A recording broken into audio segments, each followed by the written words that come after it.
posting like upwards of 50 tweets a day, like obviously you don't need to see all 50. No. I need to see a substantial example of your work.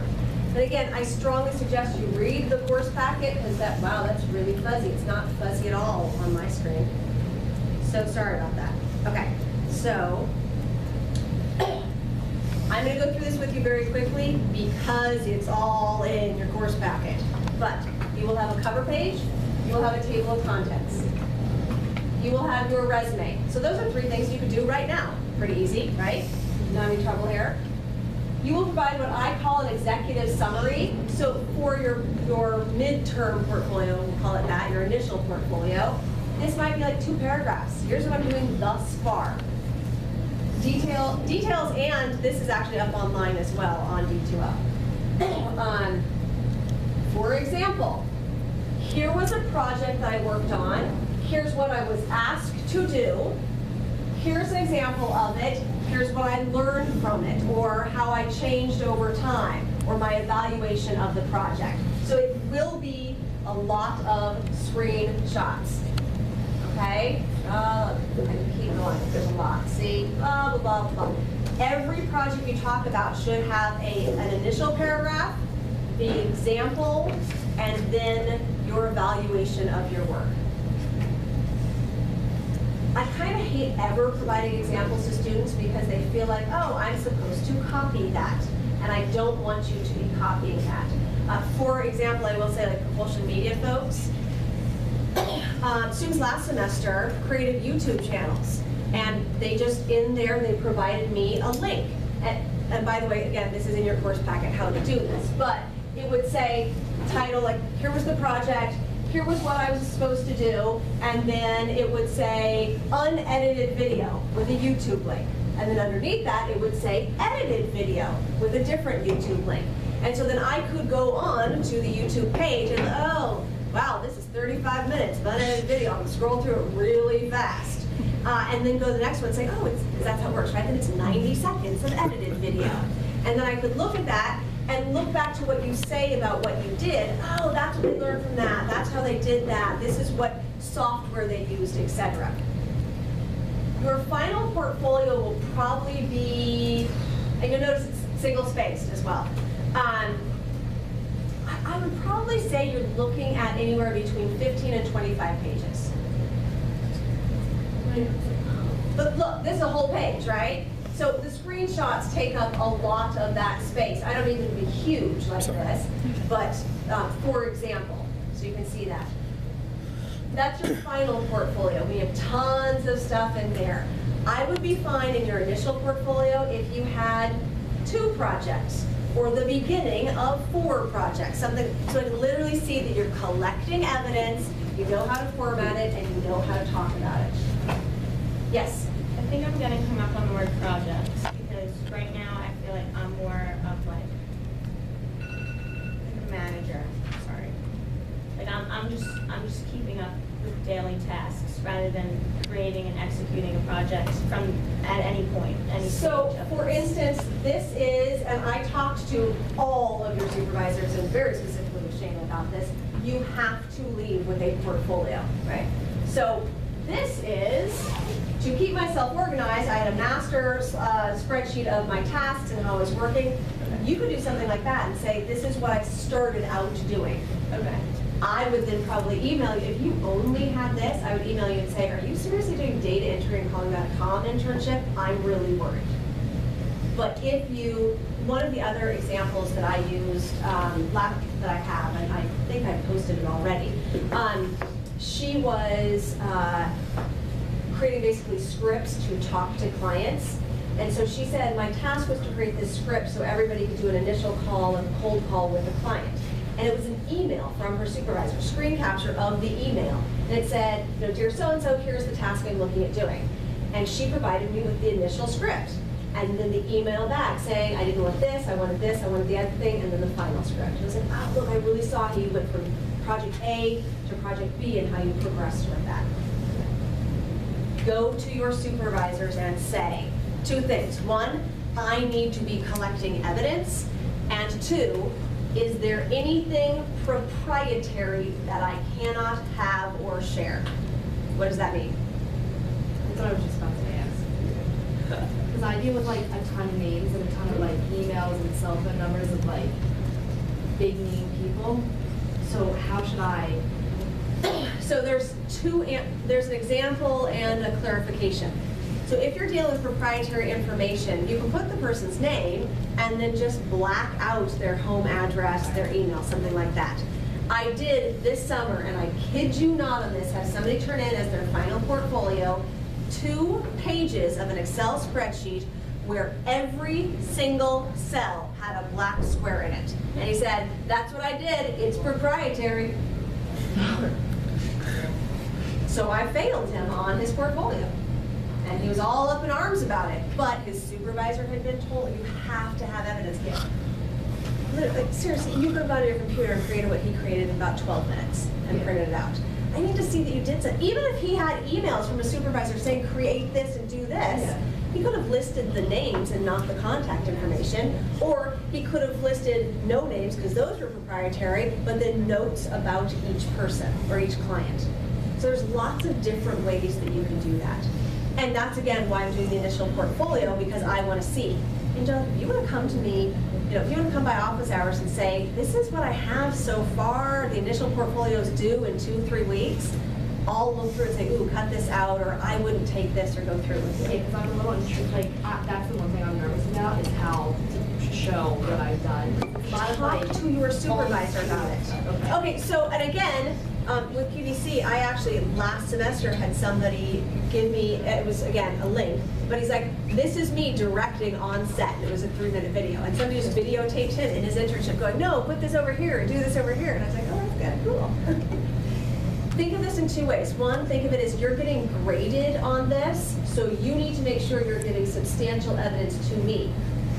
But if you go up for a job, you want to be able to say to somebody, I've done this before, and show it to them. So it would not per se be in what you turn in to me, this format, but can you pull out these screen captures and some of the text and put it on your LinkedIn profile or something else?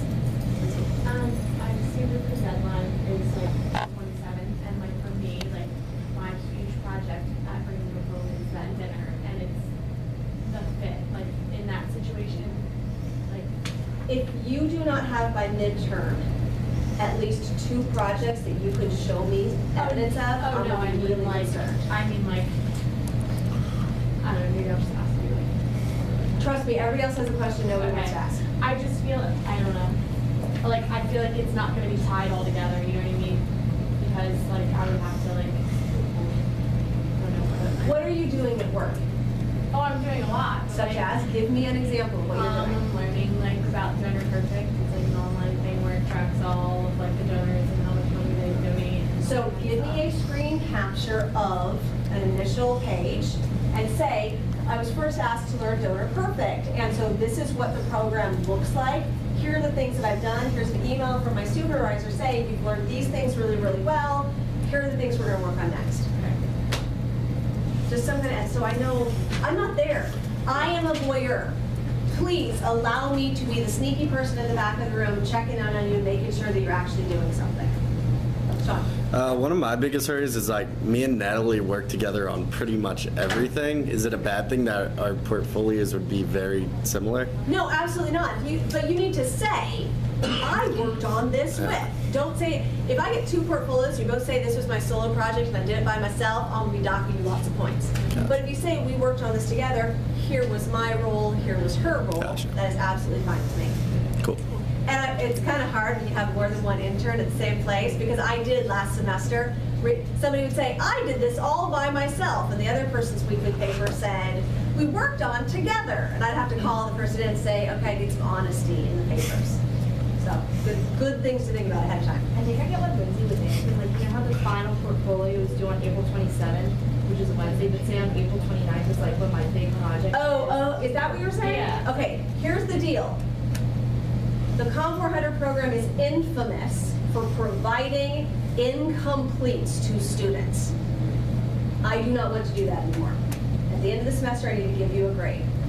I have to evaluate 20 to 30 some odd pages from, and this is just one project. I haven't talked about the paper yet. We don't talk about that till mid-semester.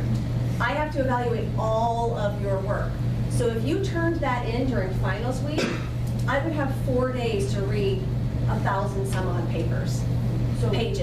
So I have to have you turn it in a little bit early. If your major project isn't finished, you gotta tell me where you are until then. Now, if there's a case where you say literally the last 3 weeks, I can't show you anything, but it'll all come to me. If you wanna negotiate an individual exception, I could do that, maybe. I'm not doing the whole incomplete with everybody thing. I think that that is a bad practice to get into, so we don't want to do that. Also, some of you I'm thinking might want to graduate. And if I send paper, for instance, I have a student who I sent his paperwork in for the summer, his incomplete changed to a grade. I sent that in September. They processed it week before last. So, wasn't too happy about that. I don't want to hold up people's graduation. Like I said, I think it's a bad habit to get into, so that's why the deadline is there. It's not meant to be unfair, it's just kind of logistical. All right, other things on here. The final paper, you do write a paper, read the instructions in the course packet. We'll go over it in detail at our later in the semester meeting. Oops, why is this love puppies? Come on.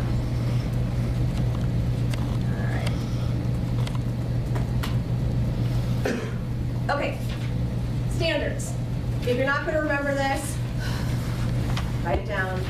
The standards for your weekly papers are as if you were turning in a graduate level writing sample. I'm not looking for, yo, what's up? Literally had people typing the word into their journals. Not kidding you. This is not stream of consciousness. So if you say to yourself, I want to use this as my example to get into graduate school, that's the mentality I want you to take into this, okay? Will it be at that level? No, especially not at the beginning. But I'm looking for clear, effective, professional writing. It's one of the reasons why I have outlawed the word this. You may not use the word this in your papers. This week, I went to this client, and then I did this other thing where this happened. I have no idea what that means. This is a referent. It says I'm talking about something else. So if you start a paragraph with this, what you're telling me is refer to the earlier paragraph, refer to the earlier sentence. Oh wait, there isn't one. Psych, you don't know what I'm talking about. That's mean. Don't be mean to me. So what, and I don't know how many times I sent out emails saying, don't use the word this last semester, and it was in everything. So, you can look at I emailed you this piece of paper, as well as the instructions for writing up your journals, and I actually have grade deductions per the word this that you use. Yeah. So I want you to write up your piece of paper and do Control F, this. Did I use it? I did not. Score! That's what I'm looking for. I think you will be surprised how much it pushes you to be clear in your writing. I provided you with an example, beginning of an example journal article. Stephanie says to me, you changed some of it. I know, because I was using it as an example. So things to remember. The word this, bye-bye. Anytime you refer to another person, I need their first and last name, as well as their title. That's the initial use. So let's say we are, Billy, I'll go with you. So if you are in a supervisor, what's your supervisor's first and last name? Kristen Van Eiderstein. Tori on this one. So Tori, it's your third week into writing your journals, and you would say Daniel Pishock, who is, what's his title? He's director of. He's director of marketing. Yes. Director of marketing. That was. So you would say Daniel Pishock, who is director of marketing, asked me to look. I know who Daniel Pishock is, but I want you to get in the habit of each time I say someone's name for the first time per journal. I say per journal. I say their first name, their last name, and their title. Now, if you, and I'm guessing you're referring to him, let's say 7 times, you can, the first time say, Daniel Pishock, comma, Director of Marketing, comma, asked me to blah, blah, blah, blah, blah. And then the next sentence is, when I went back to Daniel, he said blah, blah, blah, blah, blah. Or conversely, when I went back to Mr. Pishock, he said blah, blah, blah, blah. Please do not go back and forth. Do you have a formal relationship with your boss or an informal one? But people will say, I get these journals that would say, you know, Cynthia asked me to do some interesting tasks. And one of the things that Ms. Erickson asked me to do was blah, blah, blah, blah. But Cynthia later said, I'm like, wait, are you talking about the same person? Are you not? So there shouldn't be that lack of clarity. Does that make sense? Does not make sense. Logan. So you're saying we only have to do their first, last name, and title once per journal? Per journal. And then the rest, like... Yeah, if I'm a smart reader, I read it the first time, I knew who the person is. Then you can just say first or last name. Mr. So-and-so, Ms. So-and-so, or Mike, Jane, whatever their name is. Think of it this way. Think that you are writing to a new audience every single time. Because I have people say to me, I already told you who this person is. Why do you need to know again? Because that's how formal writing works. Anytime you introduce something, you say the full information the first time, and then you reference it later. For instance, say, oh, I didn't bring a pen because I didn't bring my briefcase. Dry erase marker. Propulsion Media Lab. I had students who were doing their journals, and they would say PML, PML, PML, PML, and at the end say Propulsion Media Lab. How should it be done?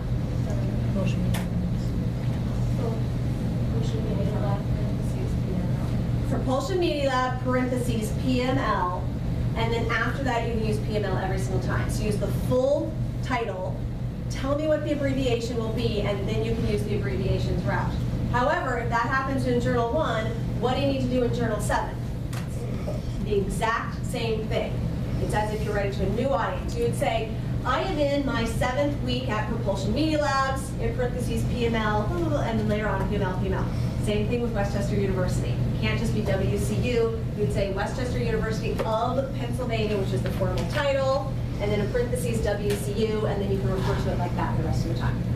Yes? And actually, I'm looking at my paper right now. I say Propulsion Media Labs, and then I refer to it as Propulsion. So would that be the same thing? So you need to be consistent. Yeah, Okay. if you're only going to call it Propulsion throughout, then afterwards just put Propulsion and then call it that throughout. Okay, cool. This is a really annoying question, but it's QVC. Sometimes they reference it as the Q, which is like making an acronym into another acronym. I know, which is kind of strange. We're just a household of acronyms. So is that like, should I put the Q in, or should I If just you are call it going, well, QVC? don't say, I'm working at QVC, da, da, da, da, da. When I was at the Q, and then I say, is it the same thing? I don't know. If you're going to refer to it as something else later, in parentheses, AKA, the Q, Yeah. blah, blah, blah, blah. And I'm good. So notice in your course packet, you want definitions if it's something that you like, so SEO I put in when I wrote search engine optimization and then If it's an definition. abbreviation, even, and Ruth, you can't do the whole, she knows what SEO is, she taught it in class. Nope. Search engine optimization, parentheses, SEO, then you're good the But rest of what the time. about, there's a point in, I could have misread this or just dreaming it, but like you wanted me to explain what that was, like a sentence after that. Do you want that every journal SEO? If, okay, so what Tori's asking is if I am introducing jargon to you, I would say if it's incredibly technical, yes. Okay. Do it every single time. But something like SEO where you figure most people generally know, do it for the first journal, but by week 6 I should know. And if I don't, because I grade this all on D12, it'll be like a little paragraph next to your journal article, and I'll say, Tori, can you re-explain to me in the next journal article what this is, because it's really technical and I keep forgetting. Okay. Pretty I just good. want to confirm, the first journal, no matter how long you've been there, is still 2 to 4 pages? Yes. Okay. If you've been there 7 years or no days, Okay. 2 to 4 pages, single space pages. Julia, then. So I've been there since December, so I wrote about it and I did a transitioning from December to now because so much happened. Is that okay? Oh, okay. Good. Is that your question? No, yeah. Oh, what's it? Huh, I just. We'll write it down. I'll come back. No. Okay. Am I gonna get to it? Let me do this real quick. because I'm getting off track a little bit here. In terms of the format of this, 2 to 4 single-space pages. By the way, one page with a line on the second page is not